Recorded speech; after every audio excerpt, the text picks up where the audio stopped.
Hey Kev, let's follow this trail over here. This looks like there might be something waiting down there. All right. Hey, wait a minute. Do you hear that? Yeah, I thought it was just me. What the heck is that? I don't know what that is. Whoa, do you smell that too? That's unbelievable. Hey, look. What the? Hey, look, those branches are moving over there. What the heck is that?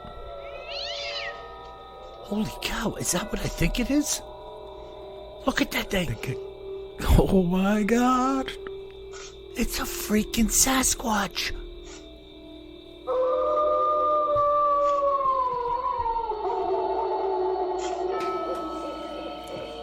Welcome to the Bigfoot Terror in the Woods Sightings and Encounters podcast. I am your host, W.J. Sheehan, author of the series of books Bigfoot Terror in the Woods Sightings and Encounters. 10 volumes available at Amazon in paperback, ebook, and Kindle format. And for you audio buffs, volumes 1 through 9 and very soon volume 10 available in audio format at Audible, iTunes, and Amazon as well. So please go out and pick up a couple of copies. And now, may I introduce you to my co-host and brother, KJ Sheehan. Kev, how are you, bro? I'm doing okay, Bill. How about you? Doing pretty good. Had a gorgeous day today. I was off doing a bunch of different things. You know, I was busy doing this and that. Yeah, the weather is cooling off down here in North Carolina. Just a little bit. I guess today's the first day of fall. Oh, really? Technically, I think so. Wow. And I'm loving it. I'm loving the change in weather. I love the summer, but I think fall is my favorite.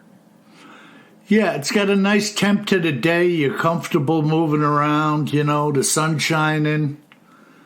Yeah, and it's a little bit of a break. You know, I love all the activity of the summer, but then for me, things slow down a little bit in the fall, you know, and then it's like, And then hockey season is starting, which is nice. Going to a preseason Carolina Hurricanes game next week. Okay. So. That is how many preseason games are they going to do? Man, I don't know. Don't know. A few weeks on. That'll be good, though, you know, just to get out, go to the rink, I guess. You know? Yeah, it's still exciting. The preseason in hockey's, you know, it's still pretty competitive, although they do play more of the rookies and stuff like that, which is fine, you know. Now, do they have $15 cups of beer over there, too? Oh, yeah. It's the same price. Preseason beer is the same as regular season beer. And I'm curious to see how much they charge for parking, because that's really the one they get you on. But we don't have to talk about that. That's right. So I'll dress up as a Bigfoot, get in my truck, see if they let me in for free. And if not, you can face the wrath of the foot. You think I'm dressed up? Hey, he really is a Bigfoot. Run away! Well, so what do we have tonight, Kevin? Cryptids in the news and other oddities segment. Yeah, tonight, Bill, we're going to the news for two different articles that came out in the last week. You know, and both are around the UFO subject. You know, they're not crazy. You're not going to get chills from these, but they are pretty darn interesting, and I couldn't turn my back on them. Yeah, well, we've been trying to follow this pretty closely because this stuff is happening at a fairly regular rate now. It is. You know, it used to be once every 10 years the government would come out and say something, and it was usually there's no such thing. And this week, NASA announced that it had appointed its first ever director of UFOs. Huh. You know, so it's pretty interesting that they'd come out publicly. And, you know, the space agency admitted the ongoing mystery while releasing findings from a year-long independent study into reported sightings of what are now formally referred to, as we know, unidentified anomalous phenomena, UAPs. Yeah, yeah. And the top takeaway from this published study this week is that, there's a lot more to learn. Yeah.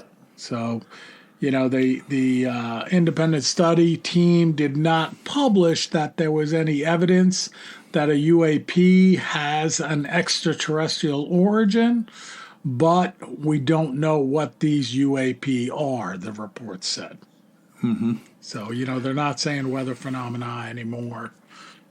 They're not saying bears, stuff like that. Well, do you remember, it must have been over 10 years ago now when that tether broke loose in space, and they had cameras from, I guess it was the space station, filming. This tether was like 10 miles long. And people, correct me if I'm wrong, fill me in on the details because it's been a long time, but it was a huge tether. I thought it was supposed to be gathering some data in space. And it was like a piece of wire or something? Nah, you have to look at it. Geez, like an antenna. It looked, like Kev. It looked like a fabric. It looked like a fabric-covered slinky. I'm not kidding you. Remember those tunnels you used to lay in the grass and the kids would crawl through them? Yeah. It had an appearance of something like that, but it was like 10 miles long. Now, what do you mean used to crawl through? I still have one of those. Come on, you can't fit through one of them. I'm sitting in one right now. You must be talking about a drain pipe. It makes me feel secure. I put my Bigfoot jammies on and crawl and inside. And I might have a tinfoil hat on, too. Oh, man. So tell me about the tether some more. Right? Well, anyways, when it broke loose, it was being filmed. Right. From the space station, I think it was. And as it was drifting away, all of these little discs with visible holes through the middle, they look like lifesavers. Some of them, they estimated the measurement to be in the miles in diameter. Whoa. They were coming up, circling it, going up and around it, moving in and out away from it. It looked like they were examining this thing. So they came out of the woodwork while this thing broke loose. It was drifting away. There was no hope of retrieval. It's out there somewhere in space, still floating around. And they couldn't retrieve it. It just got away from them. And I don't know about... And, of course, NASA denied all of that. So you can only imagine what they have in their files as far as footage that they had previously put the kibosh on, But I'd like to see them. If you really want to step up to the plate, Mr. Director, why don't you break open the files and start showing us what you have in your inventory? Well, by the way, right now he's hiding behind the plate because they didn't even release his name. They're worried for his safety, their various threats and stuff like that. No, are you kidding? No, I'm not kidding. Oh, man. So it's like the Wizard of Oz behind the curtain. Yeah. They say the decision to have him remain anonymous was blamed on threats and harassment already aimed at the 16-person panel behind the independent study, which cost, by the way, just under $100,000. What, to put the panel together? That was the breakfast. That was the luncheon bill. Yeah, not including food and expenses. Right, that was the luncheon bill, including mimosas. That was toner ink. Oh, my God. $100,000. But what is interesting is that the director, this guy named Bill Nelson, who they interviewed, they were pressing him about UAPs and stuff like that. And he said, if you ask me, do I believe there's life in a universe that is so vast that it's hard for me to comprehend how big it is, my personal answer is yes. Mm-hmm. So, and because of all these files I've looked at and pictures that I have. Yeah. And the one that I have in the terrarium tank at home. Yeah. Also due to the collection of photos. A minute. He didn't really say that. No, I know. But I'm telling you, they got him, man. Yeah. You're pulling my leg. You know, they're like inching forward at some type of pace that's been preset. What they will say, what they will do. You know, it's all prearranged and organized very tidily. Agree. I'm sure, you know. So that was one story, and that is absolute fact, you know, irrefutable. I mean, the government said they did this, they formed it. The only, bit of minor controversy is they didn't release the guy's name. But, you know, maybe it's Travis again, and they don't want to release his name because he's still making television shows. It could be, you know. He was on there last time. It could be. Yeah, it could be, and they're just keeping it on the down low, you know. Yeah, I mean, you know, next time I talk to him, I'll ask him. Yeah, he's been laying low.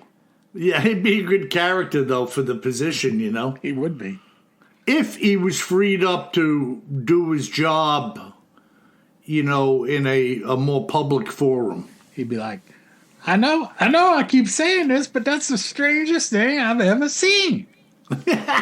Now let's launch some more rockets. When I first came to this ranch, I didn't believe a thing. And now I have to tell you, I feel different. And every day I'm here, I tell you I never saw anything like that before. Now let's go shoot off some more rockets. Come on. All right, so our next news story is also printed in ink in the newspapers and, of course, on the interweb. And I'm going to talk about this story coming from Reuters News Agency. Okay. But it's a little more controversial. So, you know, the title is Exclusive, A Close Encounter with the Alien Bodies in Mexico. Oh, okay. I don't know if you saw this story, Bill, or any of the pictures, but did you see any of them? I haven't really seen them, and before I had a chance to see them, I heard that it was proved to be a hoax. Yeah, it's going both ways, but mostly towards the hoax. But I always look a little bit harder when I hear it's a hoax. You know what I mean? Like, yeah, because who's saying it's a hoax? It's a hoax. But, right. You know, basically, this Mexican journalist, who is a longtime UFO enthusiast, said that he found these two tiny mummified bodies, and they do look like little aliens. You know, they got they look like E.T., you know, from the old Disney movie or Spielberg movie from the 80s. And they have those elongated heads, 3 fingers on each hand, big eyes, and they're like mummified bodies. And, you know, he has them there in his office. Say they're kind of rumored to come from Peru, and you know they're over 1,000 years old, is what they're saying.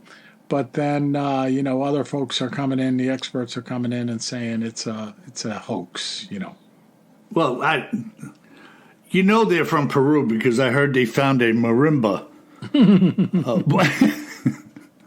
I thought in you a were gonna backpack. say there was a llama close by that they rode in on. And by the way, my head is not big, it's beautiful. E.T. Remember that guy riding a bicycle across the moon, like, you know? Freaking crazy. They do look stuff. like E.T., though, all kidding aside. So that's it, Bill. 2 news stories. One, I think we got to really keep an eye on, and that's the NASA appointee. I mean, hopefully it's Travis. That would be super cool. And, you know, hopefully we'll see some more reports, but hopefully our tax dollars don't pay too much for the reports. Yeah, they're slow moving like a sloth. Especially if they're not going to tell us anything. Yeah, I mean, what good is having an I don't mind that. I don't mind paying for them, Bill, if they show us that there's a bunch of extraterrestrials living under your deck. Which there may be. Hey. So what do you got as a creepy account so we can get some creep on after leaving the news behind?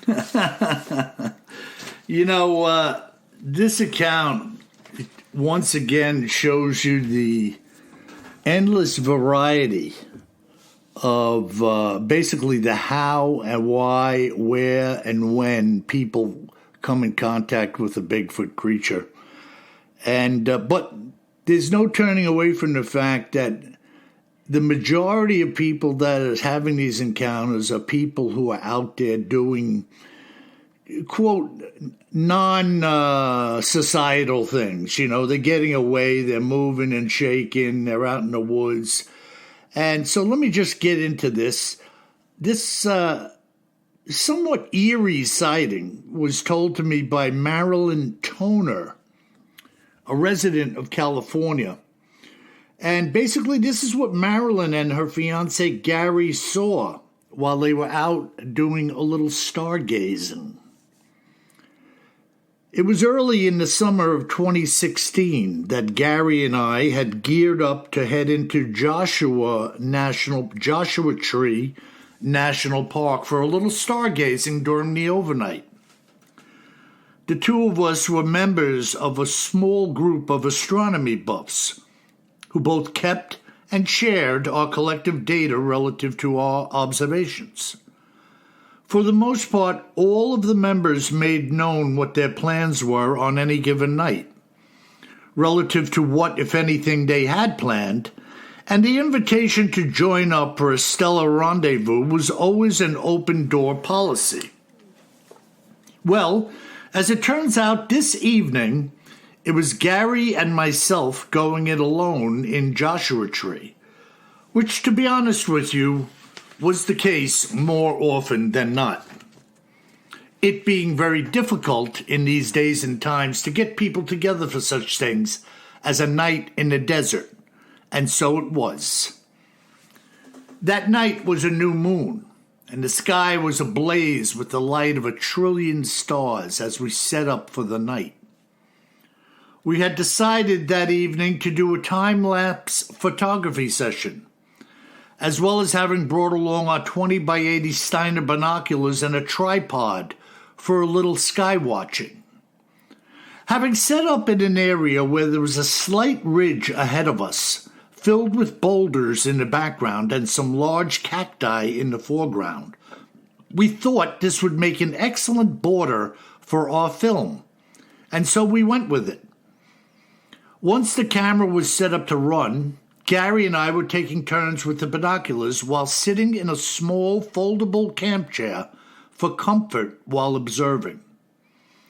Now, this ridge of which I spoke appeared dark to the eyes, but the backdrop was anything but dark.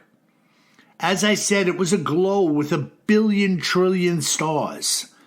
And at approximately 1:30 in the morning, which happened to be about an hour before we had planned to call it quits for the night, I was sitting at the binoculars, and Gary was standing behind me to my left. It was then that Gary said to me, "Marilyn, stop looking for a minute and check out what's walking along the ridge to your right." Now, this area where we were situated was in close to daylight lighting with the brightness of the sky above us. We could see every rock and boulder, as well as the entirety of the slope leading up to this ridge, and all of the gigantic boulders sitting on and around this area, some of which must weigh in the hundreds, if not thousands, of tons. They are massive. So I backed away from the binoculars, and Gary was now at my side, pointing to the right-hand side of this one gigantic rock, plopped right atop the ridge. And there it was. I said to Gary without hesitation, "That is a Sasquatch." There was absolutely no doubt about it in my mind when I was seeing it. The silhouette was exactly that which is seen on all the gimmicky hats and t-shirts related to this creature. The tall, cumbersome body with its long swinging arms hanging from its sides, loping along the ridge in the starlight. It walked for what appeared to be several hundred feet, where it was momentarily concealed by a boulder, after which it emerged on the other side and continued along its way until it walked down the backside of the ridge and was gone from our sight. We were blown away by what we had seen, and yet see it we did. The following day, the two of us both called out of work and headed back to the location in hope of finding some evidence as further proof, if nothing else for ourselves, and to kind of relive the night sighting.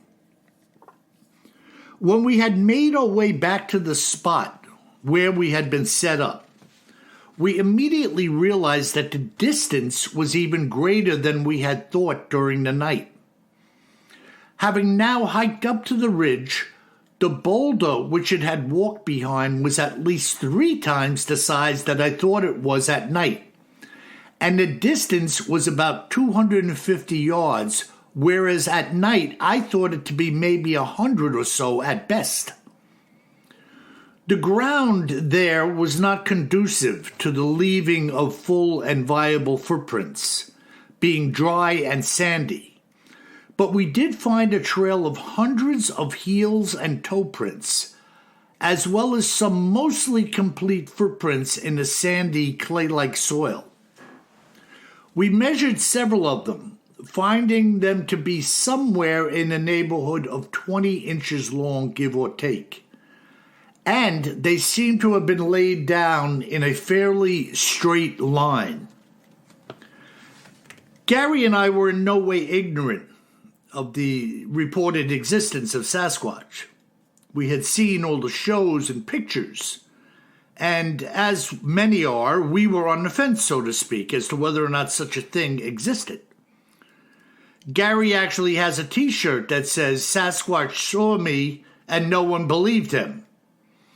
A tongue-in-cheek poke at us seeing them and no one believing us. This was a life-changing event for both of us, in that we knew what we saw, and yet, over the next weeks and months as we shared what happened, the two of us bore the brunt of virtually continuous jokes and ridicule, and that was that. Knowing you and your writings, Bill, we decided to share our encounter with you and your readers without fear of the same thing happening. It is incredible but true. Sasquatch is, in fact, in California. And I would now imagine everywhere else that people say they have seen them. Turnabout is fair play, Kev. Yeah. Once you're a believer, Very always cool. a believer. I mean, the description, too, of the stars is spectacular. I could imagine what it looked like out in Joshua Tree Park in California with a new moon, so no moon overhead. Basically, black sky, a carpet of luminous white dots. Yeah, I mean, I've never been out there, but it's a long, it's a pretty good way from any cities with natural lighting. So that's cool. Yeah, I mean, she said that they were looking in basically like what you would consider for nighttime, daytime conditions. Yeah. There was so much light overhead that, Yeah, and without a moon, too. I mean, that tells you how many stars there are. Yeah, I mean, just Crazy. like freaking light show. Yeah, awesome. But pretty cool, though. Can you imagine sitting there and you see something lumbering along the little ridge line up ahead of you? Like, what the freak is that? Yeah, it's like that account, Bill, that I can never remember the name of, right? With the church group looking up on the ridge line with the Bigfoot swinging his arms around and stuff like he's frustrated. Yeah, good old Marble Mountain. Marble Mountain. That's it. Thank you. Yeah, very bizarre. One of my favorite videos. Yeah. And this ridge, in my opinion, was nowhere near the height of the Marble Mountain Ridge. Right. I think they were calling this a ridge, but it was probably like some type of little low mesa or something with boulders strewn about on it, here and there, Yeah. Because from what they said, they had walked over there the next day and climbed up to where it had walked. I'm not saying they did or they didn't, but I don't think they climbed, 1,000 feet. Probably not. Yeah. Probably not. Unless Gary, of course, carried Marilyn. Maybe. Remember Marilyn on the Monsters? She's so homely. Hideous. She's so ugly. She's so homely. How is she ever going to find a man? And she would agree with him. I know. She'd pout and say, don't worry, Marilyn. Someone will like you. Maybe you'll find a nice woof woof. Woof woof. That was Eddie's doll, right? Yeah, his pet werewolf doll. Yeah. Every kid should have a little werewolf doll. Man, that was the real thing too, man. He made Chucky look like a Barbie.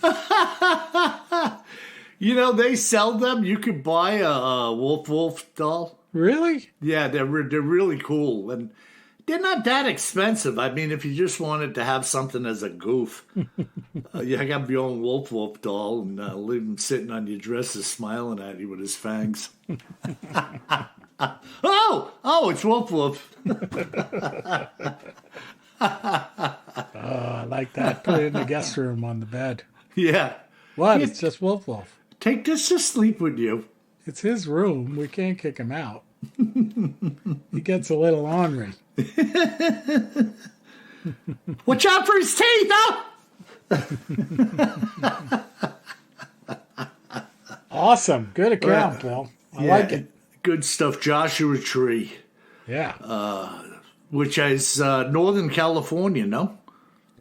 I think it's down around L.A. inland. Like mid-Cal? Yeah.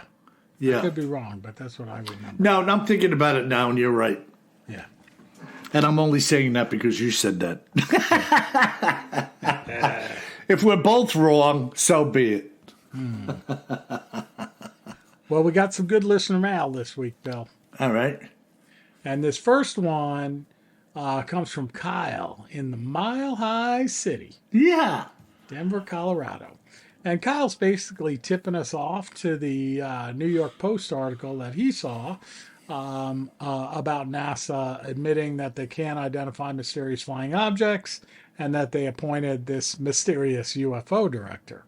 Mm-hmm. But Kyle says maybe someday a Sasquatch director will be appointed too.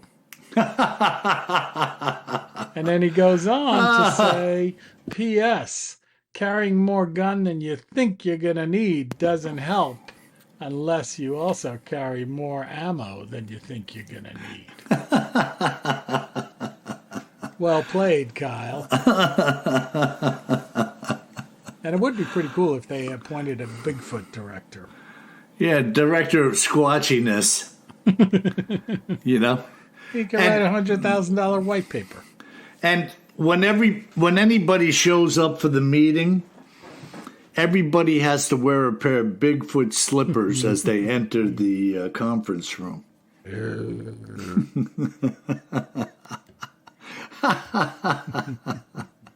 Unbelievable. I say bring your Bigfoot's favorite food too, but I don't really know what that is. Do you? A bloody deer carcass. A deer hoof.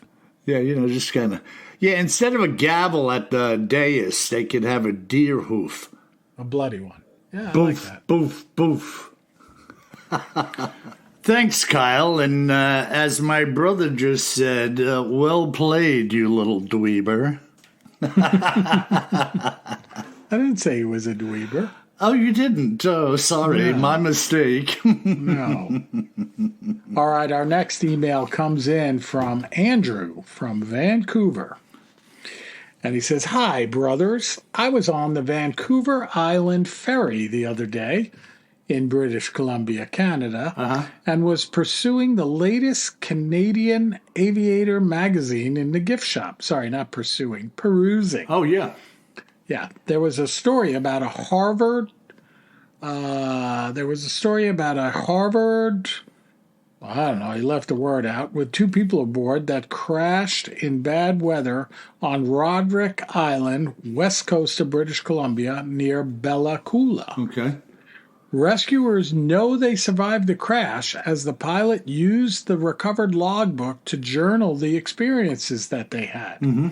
However, there was never any trace of the 2 survivors. And when they talked to local natives, the local natives would not go on that island because it was home of what they called the red Sasquatch, which they said was much more dangerous than the local brown variety. This mystery remains 54 years after the crash. Mm-hmm. Anyway, check out the September 23rd issue, and maybe with a bit of digging, a great oddities segment might emerge. Love the podcast, Andrew. Yeah, the red Sasquatch. I've heard of this, and I don't know. You know, it possibly it is just one that has red coloring that has been a little ornery at times. You know. Yeah, I don't know. Which, you know, kind of falls back to something I've said so many times. You don't know the disposition of one of these critters when you run into it. You don't know if it's mean and nasty, meek and humble. I mean, it just sounds silly, but you really don't know how they're going to act. I'm not going to bet on meek and humble, but I agree with you. Me neither, bro. I'm not waiting to find out. Hey, are you meek and humble? You want to shake my hand? Aw, Yeah. you little cutie. Yeah. And I was just watching the 147th running at a Westminster dog show, Kennel Club show, last night. And I know these dogs have all been trained since they're pretty young, but their temperament is like ridiculous around all the other dogs. I mean, they're running into each other. They're walking around. No, but not a one is snarling, growling. No, they're pretty well behaved. Yeah, very well behaved. And I said to myself, geez. But now we're talking Sasquatch. Wild and ornery. And not quite the Labrador Retriever. yeah. I'm not betting that they're going to come up and offer you a frickin'... a pine cone souffle or something, The Labrador Retrievers there are like, I don't care what you do to me, just give me another one of those dog treats. Yeah. I know how this works. I'll let you pet me. Go ahead. Whatever. Yeah, Mr. Collie. You can sniff me. I'm not even going to look at you because I'm getting another treat. It's funny, man. Really funny. All right, our last email is pretty interesting. Comes in from Maria. Mm-hmm. And the subject is the James Webb Telescope images. Mm. And she says this is in reference to episode number 162 from the year 2022. Mm-hmm. Regarding the images taken by the James Webb Telescope that were released. Yeah. You said that they were so beautiful that they looked a bit fake. Well, they're not fake, but NASA admits to tweaking them. Uh-huh. Images captured from these telescopes are not like the ones we get from our cameras. What the telescopes capture is raw data, and this data is reimagined into the gorgeous and artistic color images that the public sees. Don't believe me? Google it. I may be wrong, but from what I gleaned from the articles I read, it's an artistic interpretation of the compiled data. Forbes magazine and Scientific American have articles about it. I could be mistaken, but read it and see what you think. Mm-hmm. Looking at the images, one can see starlight that looks stylized in a manner in the way that the Star of Bethlehem is often depicted. Mm-hmm. See what I mean? Stars don't look that way. So beautiful? Yes. Totally real? I'm not so sure. Yeah. Well, Kev, Don't believe me? Google it. Has it ever dawned on anybody out there that you could be driven down a rabbit hole very slowly by the powers that be, by feeding you little by little what they want you to think about any particular subject matter? I don't know. You just Google it. But I think this is interesting though. Like her viewpoint. I'm not saying it's bunk. I think there's a big chasm though between stylized from the data to made up. You know what I mean? Like you can't just take a bunch of 0 and 1s of data and then draw a picture from it. Like there's sophisticated, I'm sure, computer programs that figure out what different types of images look like based on the combination of 0s and 1s, and then some high-powered computers put it together into the image. Yeah. But that said, I think it's fair, Maria, and I haven't read the articles that you mentioned, and I will check them out because, both Forbes magazine and Scientific American are pretty respectable. So I'll check them out. Thanks for the heads up, Maria. Yeah. We'll look into it, and I like the way you wrote the letter too. It's real interesting. Yeah, it's good, well thought out. Yeah. It's not like it's Bill. That's our last letter. Good podcast this week. Don't worry, folks. I'll be getting a creep on next week, so get ready because it's getting dark early and the moon is out. And it's a good time to see a dog, man. Yeah, well, when you talk about getting a creep on, are we talking about wearing our favorite monster costume? Krampus? Well, you could be a Krampus. I might be freaking Bela Lugosi or something. Slick back. You're going to get a set of fangs? Yeah, slick back do, a little white face paint, a nice pair of 2-inch fangs. It wouldn't be hard to find those today in the store. What makes you think I have to find them? Good point. What was I thinking? Right there in the closet next to the Spring-Heeled Jack outfit. You know what I do after 12.